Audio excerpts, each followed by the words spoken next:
ewo poye mantam no bro no ba kwa di VEA na mani bo efri ho eba ne se adehye wo ho no mwachiri mu a yensamso a won enam so de kan mantam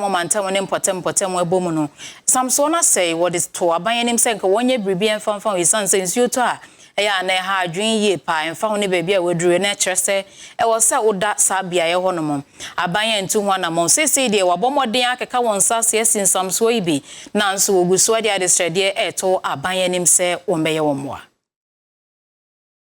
Udi wani chemu ewo etifi epoye femu adehye wom ewo honom echese be se mfiedunie ena obo homodi bia senka aban no ebitima baye won samso wonam so dama se de be ya ema kwani ebede hu nsam so betima gya na so edama wisanse wo kyera ensu kase a eda honom na samso bia na so ni so pese wu ntwa nso na agese wudi subontoi ebia na mpo se wuto nso ni mu na wudware editwa ansa na wetima ko ba bia wo kro na numu no wo kyese obo homodi bia edeto mpanifo na Afia aban no senka wo mehwe na umutimi mayen Samson fanto so de be ya ebebo omnenso nya de saban ne tumi mpotwa nani ede be hwe wo mu ewo honom anu nam so amani adehye wo ewo honom ankasa akaka won sase amani wo ankasa ayen Samson wo honom a anu nam so amohimpon a wo kro no emu eye na ba Thomas azubri ya wotoso mienu abo adehye wo ewo honom ambato se wo ankasa akaka won sase ede yen Samson no ebi anu nam so ema wo sanso ekyerese ne ya wo ayen Samson no enkyese wo mawi ne mum Bomo esesa aban no betwe na ni da behwe won se de be ya obetima abehwe na ensamso watimi aye ni ye ede ama wo mu na afen so enema ba kumienu bi ehia wo so aban no betimi ahwe na watimi di hu dwuma ede ama wo mo ewo hono mo